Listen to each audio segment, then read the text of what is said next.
Welcome everyone to the Damage Report on a Thursday. I am back. I'm Francesca Fiorentini. I'm not John Idarola. John Idarola is currently undergoing a lot of monkey med treatment for his illness, which is not COVID. But Dr. Johnny Bananas is on the case, so he is being well looked after. Don't you worry, your pretty little heads. Welcome to another edition of the Damage Report. I'm here. We got so much good news. Well, not good, it's good because it's plentiful, but it's also bizarre. And with me for the first time on this show is writer and organizer who's worked with Rebel HQ here on TYT, Caroline Johnson. Welcome.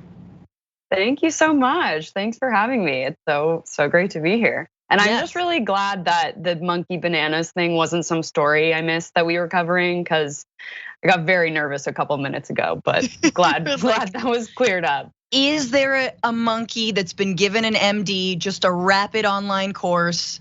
I mean, it sounds so plausible for our news cycle, like with the horse, like whatever medicine. I was like, oh my God, where was this on the rundown? But yeah, it's great to be here. Yeah, and you also are an organizer and a reporter for Knock LA, which does incredible reporting here on like different social justice movements and sort of what's going on, especially with like the unhoused population, police violence. Yeah. Tell me about the story you're working on right now. Yeah, so Knock LA is an independent journalism outlet that's focused exclusively on issues in Los Angeles, and a big issue that we're facing across California, as many people probably know, Gavin Newsom just faced a recall that, there was a lot of talk about how dangerous this was going to be for Newsom, and then it sort of collapsed. But what this has done is it has trickled down into local politics. In LA City Council alone, or LA alone, there have been 3 notable recall campaigns. 2 have already failed, but one is actually charging ahead. It's focused on the West Side council member Mike Bonin, who notably is the only council member who has lived experience of being homeless.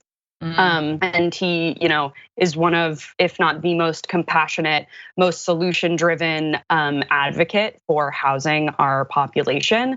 Basically, it's the same kind of people as the Newsom recall, who are these far right. A lot of them don't actually live in LA. They have ties to the Republican Party nationally, and they are forcing him into a recall. And the craziest thing about this situation is that they are going to spend, if they get enough signatures, they're going to spend $1.2 million forcing a recall a month before he's up for re-election. So the recall would happen in about May. He's up for re-election in June. So it's a profound waste of money. Basically, if you're in LA at a farmer's market and someone tries to get you to sign on a signature to have this recall, don't sign anything. Just don't sign it just to like make them go away like I usually do. I'm like, I guess, why are all your papers dirty? This is weird. Anyway, okay, yes, the recall system totally broken in this state. So yeah, among many other things that are broken in this state. But we got to get to the news. Before we do, I just have an announcement to make. Very exciting for members only. Again, tyt.com/join members. You're getting Nina Turner's first show on the network that debuts today. Power Hour with Nina Turner, Thursdays at 8 p.m. Eastern, 5 p.m. Pacific. Speaking truth to power, fight the power, get the power, use the power, Power Hour. That's right. I was paid $50 extra to say that. I'm just kidding.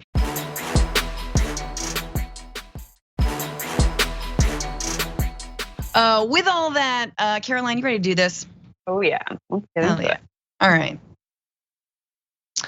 So, in the fallout of the mounted chasing of Haitian migrants trying to seek refuge, asylum in the United States, in the wake of those images that we saw with Border Patrol armed with whips and honestly shouting epithets and being incredibly just openly racist and xenophobic towards those migrants, the special envoy to Haiti of the Biden administration has resigned.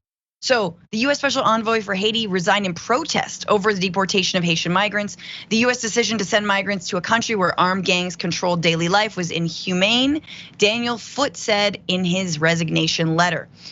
Right, okay, so not only do we have the chasing down of migrants in that incredibly inhumane way, but the actual deportation of them as well. So we know that flights are continuing. There have been, at least 3 to 5 flights, something like that. We're talking about, thousands of migrants. And all of this is happening under Title 42, which is this emergency order that was enacted or enabled by the Trump administration because of COVID-19 and the pandemic, and that Biden wants continued. In fact, the administration is fighting in court to have this continued, to be able to continue to deport Haitian migrants back to a country that's so unstable. So this is from Daniel Foote, again in that resignation letter, special envoy to Haiti, says, I will not be associated with the United States' inhumane, counterproductive decision to deport thousands of Haitian refugees and illegal immigrants.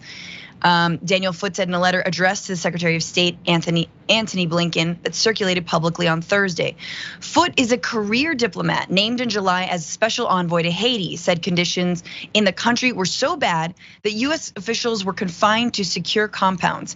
He said the collapsed state was unable to support the influx of returning migrants. So think about that, right? He's saying that my American diplomats in Haiti are not even leaving their compounds. Like these folks are unsafe, and these folks have like all the privileges in the world, right? They're American diplomats in a foreign country. So imagine what a Haitian migrant with a family, displaced, fleeing violence. Imagine how they're feeling. Imagine what they're coming back to. Caroline, your thoughts on this sort of act of protest? One of the few in the early ones we've seen in this administration. Yeah, I think it's really interesting. We got very used to these sort of defiant resignations under the Trump administration, and it's hard. I can't think of a resignation that's been as powerful as this one. And you know what? I really think it's a great use of his power. I mean, the images that have been coming out of the border are truly inexcusable, and the administration's response, frankly, has been as well. I mean, if folks saw the video of Kamala Harris, like if you didn't know who she was, you would not know that she was the vice president of the administration that was overseeing what's happening. I mean, it's just, I think resignations like this are super important because they prove that the Democrats are in power. It's not an excuse anymore to just use the language of being shocked and outraged.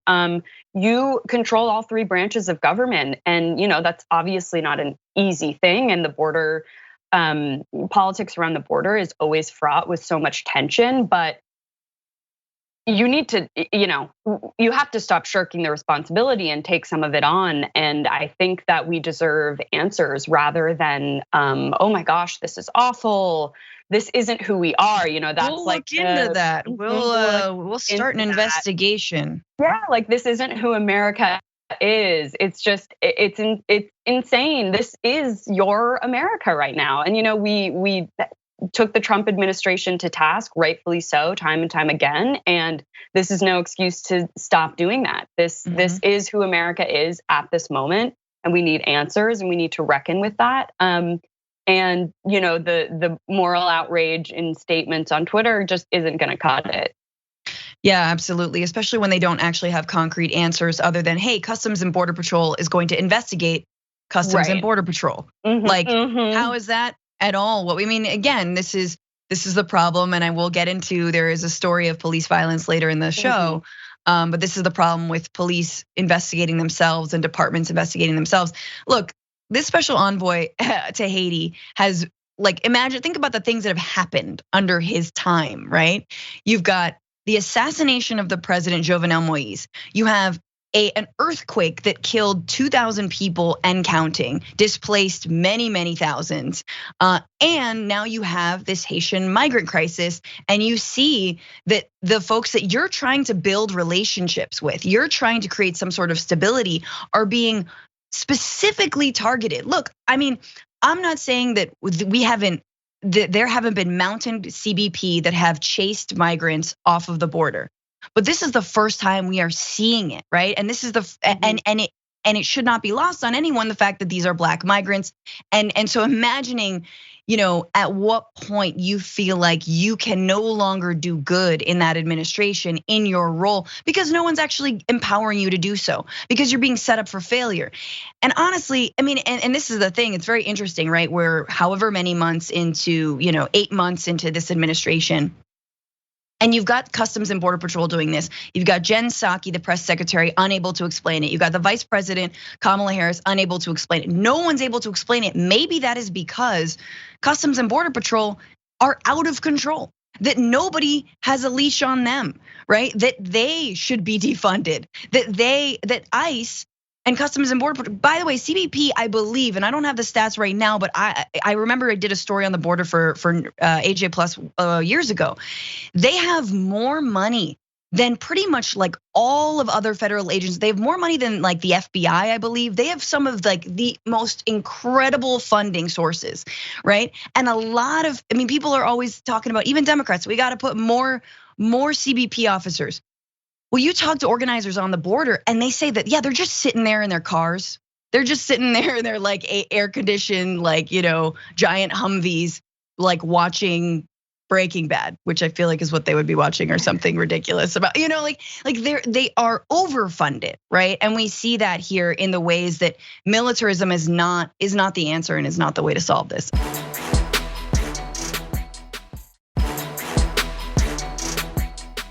I want to just go to a different angle on this because in response to the migrant crisis on the border of Texas and Mexico, of the US and Mexico, the Biden administration is taking a different tact. They see the crisis happening on the border and they're saying, we need more detentions. And they are now floating the idea to open or reopen a migrant detention camp in Guantánamo. That's right. The Biden administration is now in the ICE, Immigration and Customs Enforcement, is inviting tenders, so inviting bids for private contractors to run the Migrant Operations Center on the US Naval Base close to the prison compounds housing the remaining 39 detainees held in the war on terror. Okay, so this is a facility that not a lot of people know about, but it's been in existence. The little known immigrant holding facility on the base has a capacity of 120 people, the records say, and it will have an estimated daily population of 20 people, according to the solicitation bids issued Friday by DHS. According to the solicitation, formal bidding is expected to take place later this fall. Okay, so 120 people, that's the capacity. Think about that a little bit, and then look at the number of migrants on the US-Mexico border. How are we doing that? Well, there's more, because there's a sort of history here with this detention center. So the service provider, this is from the contract, the open bids, shall be responsible to maintain on site the necessary equipment to erect temporary housing facilities for a population that exceeds 120 and up to 400 migrants in a surge event. Okay, that's still not probably the numbers, even if you were to do something like this that could house migrants that are currently coming in. The reason that I'm relating it to the Haitian migrant crisis on the border right now is because it appears like that's what the Biden administration is also thinking, because in this solicitation, it adds at least 10% of the augmented personnel must be fluent in Spanish and Haitian Creole. Air transportation to and from the facility is also the sole responsibility of the service provider. Anyone imagine that Eric Prince will not swoop in right now with his $6,000 flights and be like, hey, anybody want to get over to Guantanamo? Caroline, thoughts on housing migrants fleeing Haiti at the naval base of Guantanamo? Yeah, it's so shocking and horrifying, and it's really fascinating too that the journalists who uncovered this story were able to do so because of that very brief hint of that the enforcers, if you will, need to speak Haitian Creole, which is a dead giveaway that is exactly what is going to happen with these individuals at the border. And then of course, a member of the Trump administration came out and said, "Oh, it's this specific part of Guantanamo. It's a different area. It is a migrant holding cell. We are not going to the prison." It doesn't matter. Guantanamo Bay is a symbol of America's tyranny, frankly, across the world, and the horrible conditions that we subject human beings to, regardless of their background. It's been, promised to be closed for so long, and the fact that it is now being used by the administration that won this election because of the hard work of a lot of activists and organizers who, wouldn't allow Trump to be reelected for the main issue of his border policies. And so the fact that this administration is, it doesn't matter that it's a separate holding cell. The symbolism of Guantanamo Bay is, it basically just displays the failures of American foreign policy just right out there. And it's really sad and shocking. And I'm very grateful to the reporters who were able to take that little nugget of information and just say, like, this is what's happening. Yeah. And for context, this is not the first time that migrants seeking refuge in the United States have been held at Guantanamo. So let's just talk about it. The migrant camp was first set up in 1991 and was intended to hold Cuban asylum seekers. Ultimately, it was used to detain about 34,000 Haitians and roughly the same number of Cubans until it was wound down by the Obama administration, and it has not been used to hold migrants since 2017. Okay, so under George H.W. Bush in 91 to 93, Haitians sought to flee the country to seek asylum in Florida, and 12,000 were sent to Guantanamo Bay. So there's varying numbers, but apparently, yes, under William Barr, none other than fascist Barney Rubble, oversaw that program. Now, I'm just stunned by the numbers because none of it's adding up, right? Like, I don't understand how, and I think we all know the answer, how facilities that are meant for something like 120 people or 400 at most people could be holding 12,000, 30,000 migrants. And that's because it's just overcrowding, right? That's because, we don't treat migrants like they're human beings. Problem solved. We overcrowd jails. We overcrowd jails for American citizens as well in this country all the time.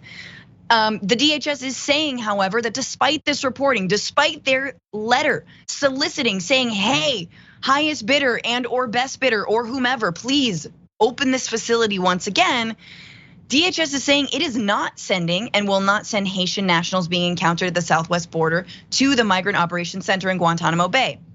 The MOC has not been used for decades to process migrants interdicted at sea for third country resettlement. The request for information recently posted is a typical routine step in a contract renewal and unrelated to the southwest border.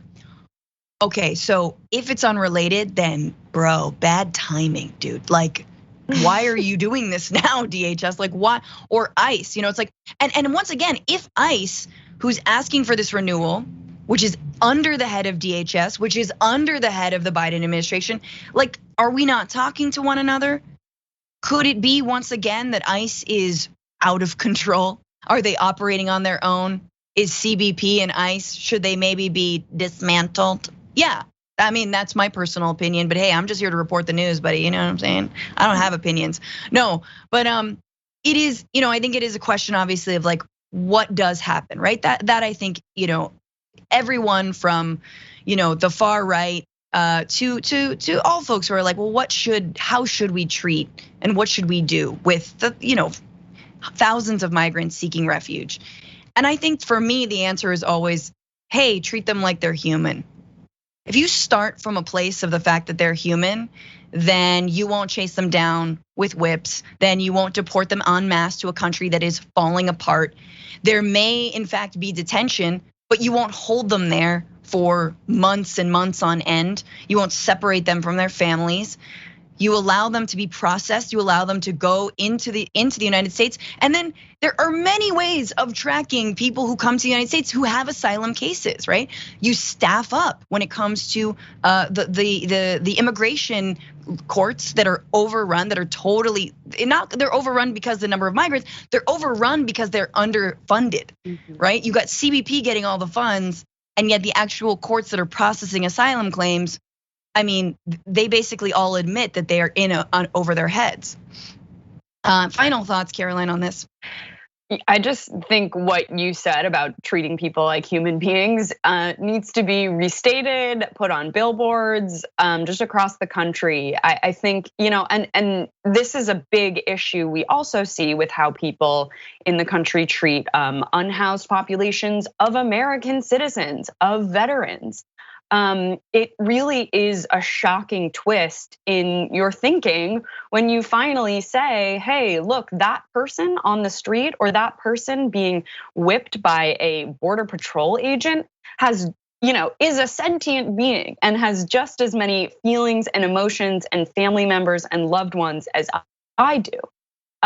When we make that shift in perspective, and it's truly revolutionary. It really is. And I think that's why images like this are so powerful coming out of the border, is because it's the rare case where we can actually see the brutality of, decades of administrations that we just haven't seen before.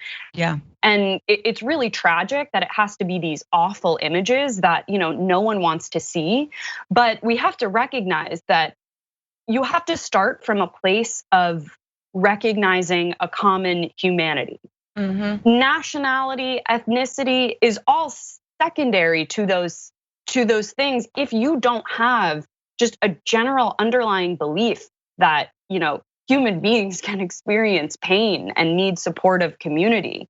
Yeah. So I think that's a super important point, and one that transcends into so many issues that we're dealing with in America as well on a policy level, and it's just going to get worse. I mean, globally, this story, what we need to do is just going to get harder and harder to do.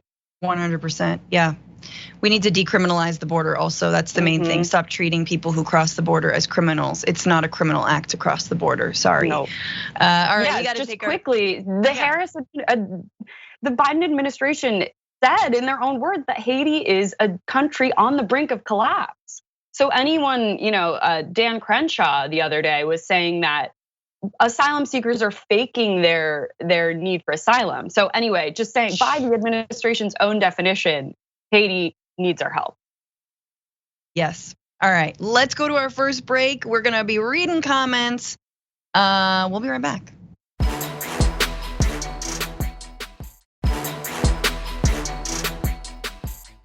Welcome back to the Damage Report. Francesca Fiorentini here with Caroline Johnson. Just a quick reminder to y'all, if you haven't liked the stream, what are you doing with your life? Like the stream, share the stream right now, do all the things. Listen to the Bituation Room podcast. That's my podcast. Don't do it now, do it later. It's a great show. We've got another show on Sunday. I'll tell you about it later. But let's go to this next story. No sane first world nation opens its borders to the world, promising the poorest people on the planet that they can have endless free taxpayer-funded services if they show up and break your laws. That's not just stupid, it's suicidal. For generations, middle-class Americans have had access to the best health care in the world, but not anymore. That's over for good. Our system cannot handle this many destitute newcomers, period. Imagine what hospitals are going to look like a year from now. How about schools? What Joe Biden is doing now will change this country forever. So again, why is he doing it?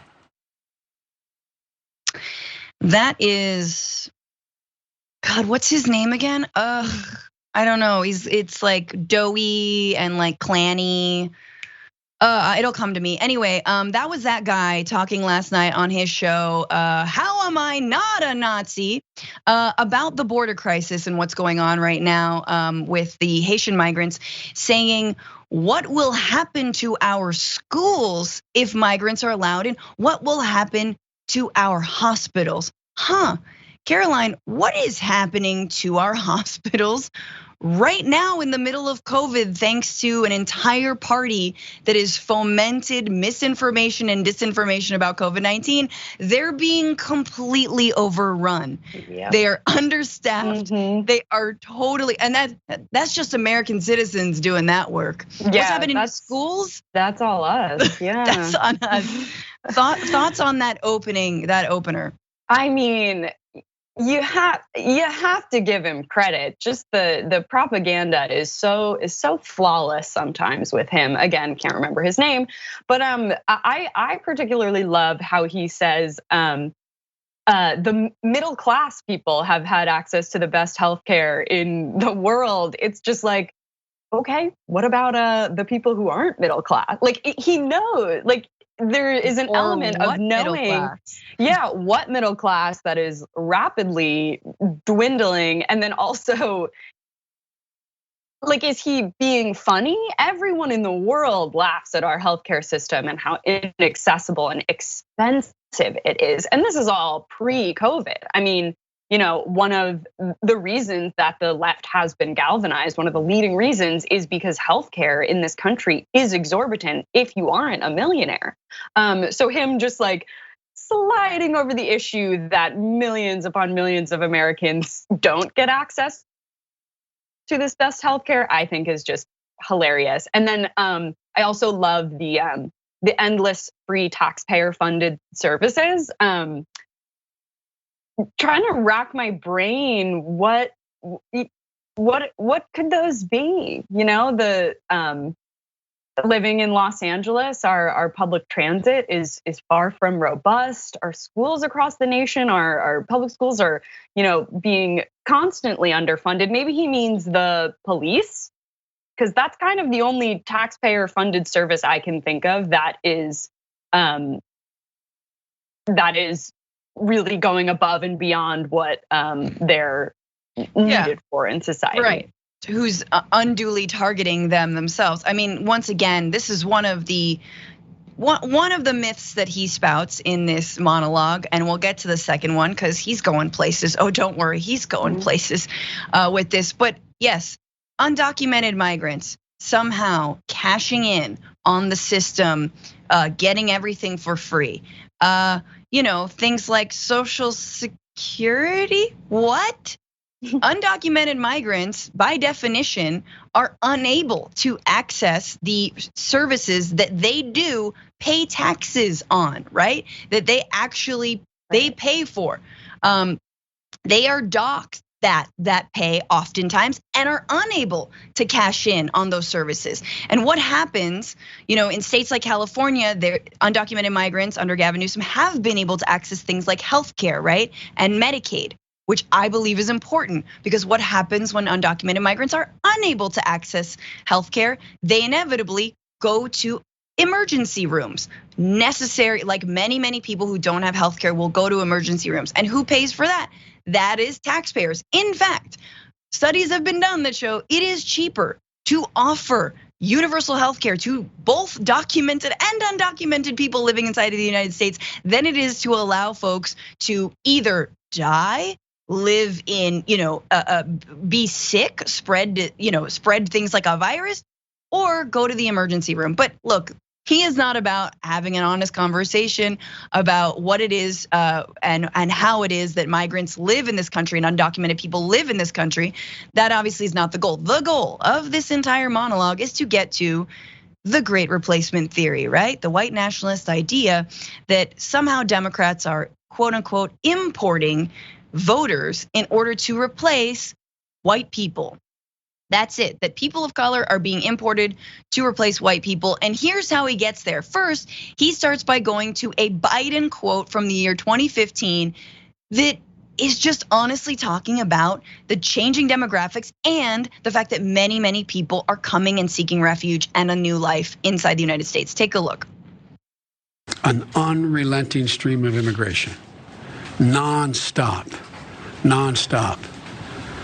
Folks like me who were Caucasian of European descent, for the first time in 2017, will be in an absolute minority in the United States of America. Absolute minority. Fewer than 50% of the people in America from then and on will be white European stock. That's not a bad thing. That's a source of our strength. An unrelenting stream of immigration. But why? Well, Joe Biden just said it. To change the racial mix of the country. That's the reason, to reduce the political power of people whose ancestors lived here and dramatically increase the proportion of Americans newly arrived from the third world. And then Biden went further. He said that non-white DNA is the, quote, source of our strength. Imagine saying that. This is the language of eugenics. It's horrifying.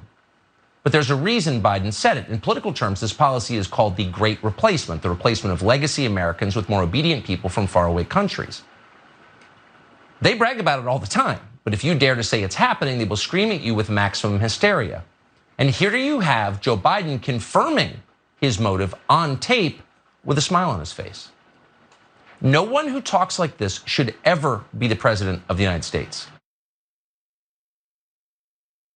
Okay, there is a lot to unpack in that just full fash clip. You know, every clip of Tucker Carlson, oops, I said his name, is fashy, but like this one goes all the way. This one is some 8chan, Telegram message board type conversation, which is openly saying that, non-white DNA, things like this, the Great Replacement theory and all that, and that Democrats are doing this. So there's a couple of things. First, let's take the Biden quote that he actually uses as his evidence that, somehow Biden is advocating the Great Replacement theory because he wants to replace people of European descent, as if those are original Americans at all, with people of non-European descent, of non-white DNA.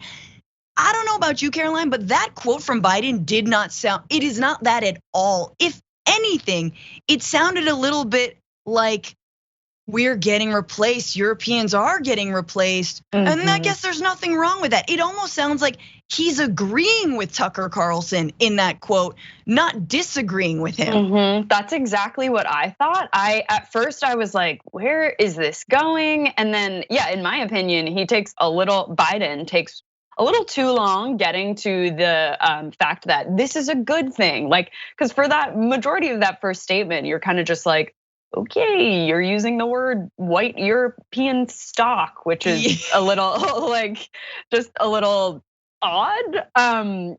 But he's totally, the news reporter who shall not be named is totally just using any clip that he can find Biden sort of referring to this Great Replacement theory and just like smashing it together with absolutely no real conclusive or engaging like thought process behind it. Like the Great Replacement theory is not a political theory, it's a conspiracy theory. I mean, and the only thing that people really need to know is that the Biden administration is on track to expel more people than Trump. The number of immigrants in detention under Biden has increased 70%. So as always, the numbers and the facts just aren't on the right wing side. And it's just frustrating that we have to subject ourselves to a conversation about this ridiculous conspiracy theory when the conversation needs to be about our own party and how we can actually hold them accountable for the things they've promised us and not waste any time with these ridiculous theories about how the Democrats are trying to replace people. It's like, no, actually a lot of Democrats in power are just as conservative as Republicans on the issue of immigration, and that's what we need to be focusing on. Yes. No, exactly. I mean, if anything, he's drawing my attention to that Biden quote, which is, white European stock. And then it's sort of like, it reminds me of the Seinfeld episode that does not age well, where they talk about someone being gay or like thinking that they're gay, and they're like, not that there's anything wrong with that, and it's like, yeah, that might have been funny for the 90s, but now you're like, don't say that there's anything wrong with that laugh line, right?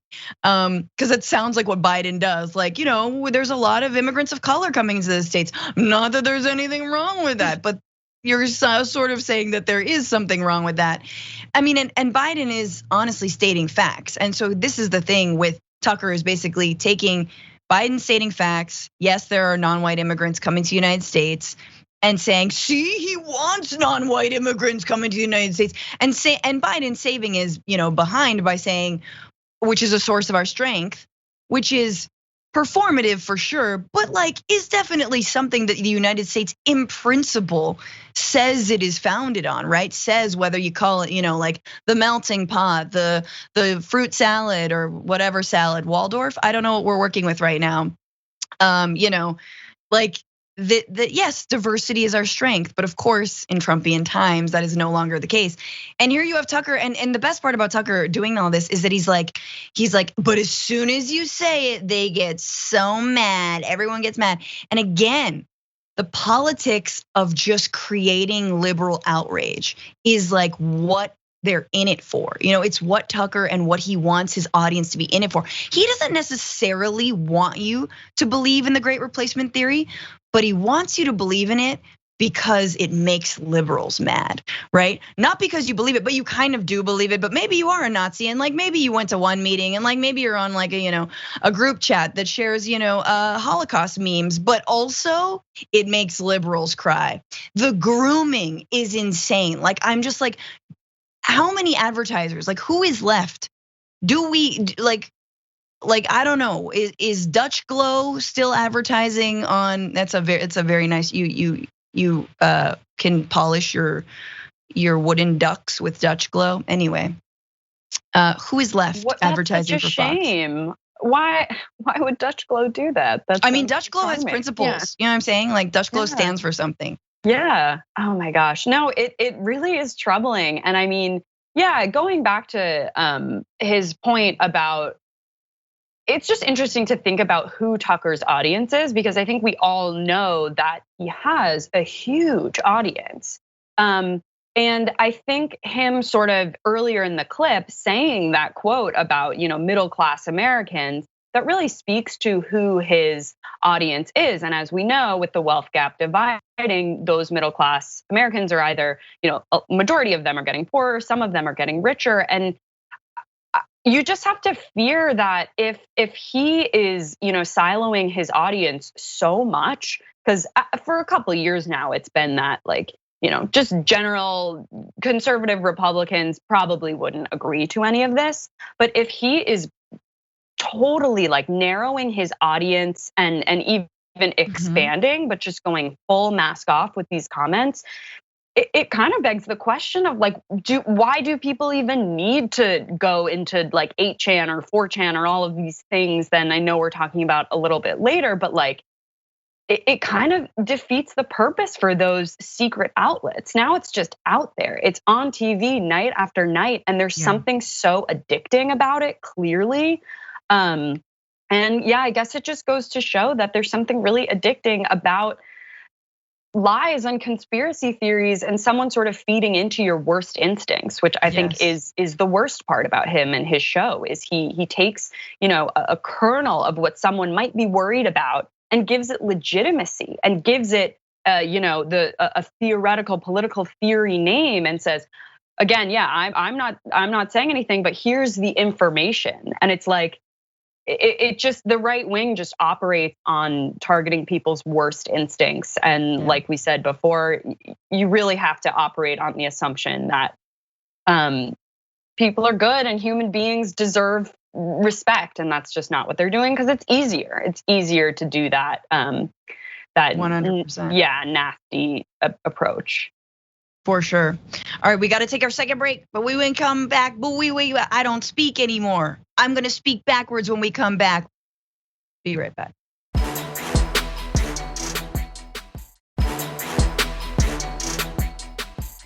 Welcome back to the Damage Report. Francesca Fiorentini, Caroline Johnson. Remember, guys, after this show, Indisputable with Dr. Rashad Ritchie, youtube.com/indisputable TYT. That's where you go to watch the doc do his damn thing.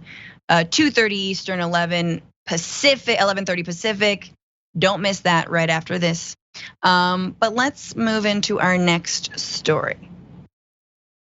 So it appears that blood is not thicker than water and definitely not thicker than money, especially when your last name is Trump.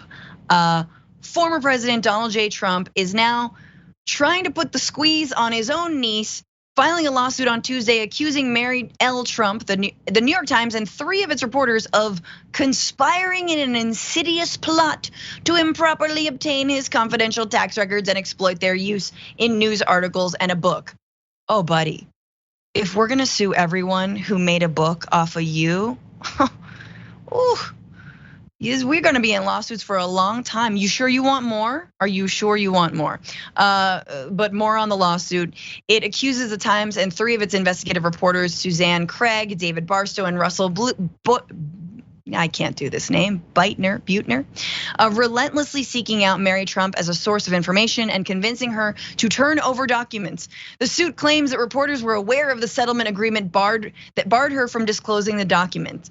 So apparently, there's some, if you're a Trump, kind of like, NDA agreement, if you got like a crappy pair of socks from Fred Trump one Christmas, then you can never speak about what the Trump family does. I don't know, I imagine it's something like that. But there was supposedly a confidentiality agreement, according to the lawsuit, that this action, the entire revealing, right, of the tax documents, breached a confidentiality agreement that was part of the settlement of litigation involving the will of former president's father, Fred C. Trump, who died in 1999. Trump is seeking now $100 million in damages. And Rudy Giuliani is very excited. He's like, I'm finally gonna get paid. Yes, praise Jesus. I don't do a very good Rudy. So just a response. I want to go to this tweet from a response from the reporter about this, right? So this is Suzanne Craig, who is being named in this lawsuit, right? Saying that there was a conspiracy. And she writes, I knocked on Mary Trump's door. She opened it. I think they call that journalism. Yeah. Caroline, have you ever been accused of conspiracy in your reporting for talking to sources? Not that I know of, but if the bar is that you can't ask anyone anything ever, then I'm definitely guilty of that. I hope I'm like racking my brain, trying to figure out what loops I need to close in my own life right now, because it doesn't look good. It doesn't look good for reporters. Is your last name Trump?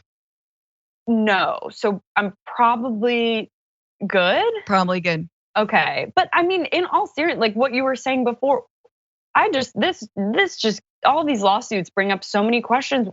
Truly, why is he doing this? I mean, why is he continuously doing this? We all know he's not a billionaire. Like the whole point of releasing the tax records in that bombshell New York Times article was revealing that he's really not as wealthy as his quote unquote empire would have us believe. So why is he doing this? He's going to lose. He has lost similar lawsuits in the past, I think, because the terms of that confidentiality agreement were like super vague and obviously didn't account for the fact that he would someday become the president of the United States, which is still hard to believe. But I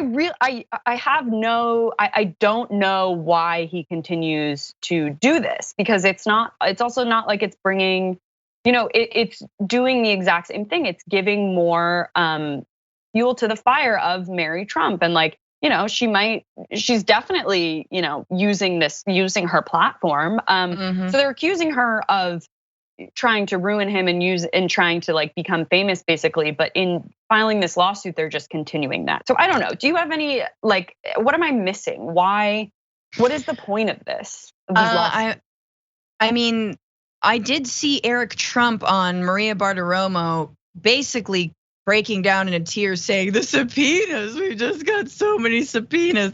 So I think they are being named in many lawsuits, and they are the defendants in those cases. So I think they're coming at him real fast. And the only thing that was protecting Trump from any accountability, whether it was from the Trump organizations, like non-profit status, to Trump University, to any of the other ways that he swindled folks, to the number of people who he basically got to donate triple what they wanted to donate in all of the fundraising emails that he sent out and his campaign sent out. The only thing protecting him from any of that was staying in the White House. And now that he is not in the White House, I mean, straight up, my man did not want to be president anymore. He just wanted to avoid any responsibility for his crimes. And also, I mean, again, the best thing that could have happened to Trump, you just ride out your celebrity lifestyle. You're just super 80s weird hair, like creepo, just status quo. No one would have come forward with as many rape allegations as they've had necessarily. No one would have looked into your tax documents. But of course, Mary Trump, the niece of Donald Trump, one too many cheap gifts on Christmas, and that's what happens.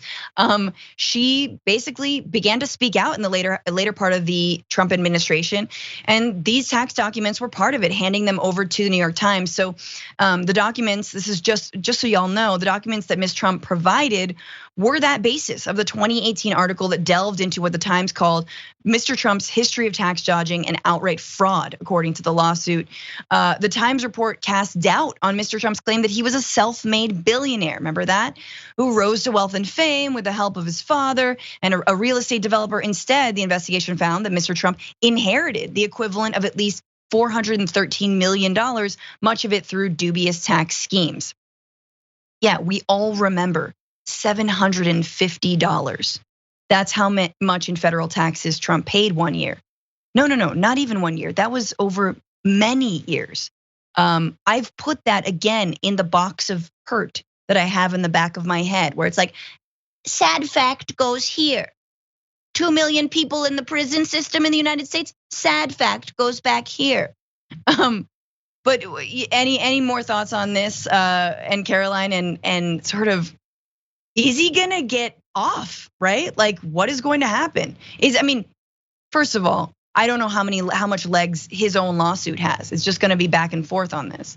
Right. Yeah, I think that's a really good point about how, leaving he never expected to be president, and that was shielding him for his entire time in office for all of the shady business things he had been doing his entire career before then. And yeah, just finishing it off, I'm totally with you that if there's one thing that's super confusing about Trump to me is like, just live your life now. You ruined enough democracy for one lifetime. Like, just go. I loved how we were talking on the Power panel 2 weeks ago about how he was commentating on a boxing match in Florida, and I'm like, yes. Do that. Just live your truth, live your dreams.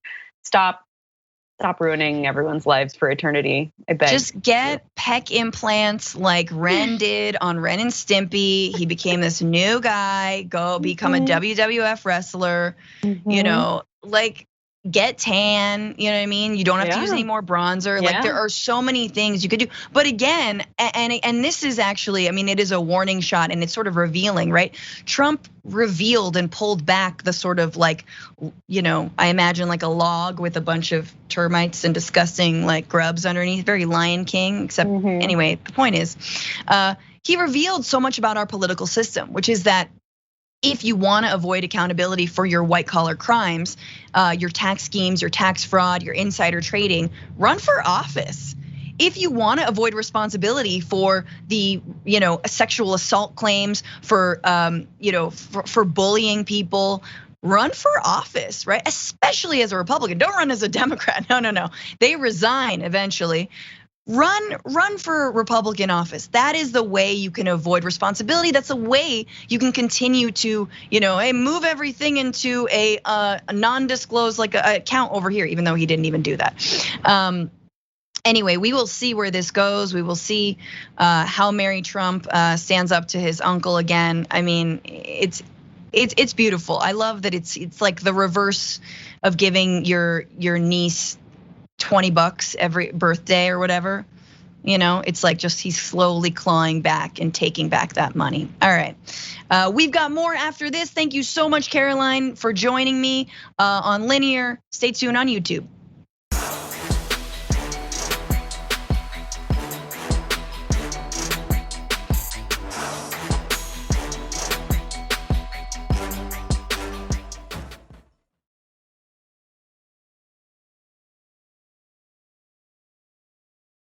Thanks for listening to the full episode of The Damage Report. Support our work, listen ad-free, access members-only bonus content, and more by subscribing to Apple Podcasts at apple.co/TYT. I'm your host, John Adarola. I'll see you soon.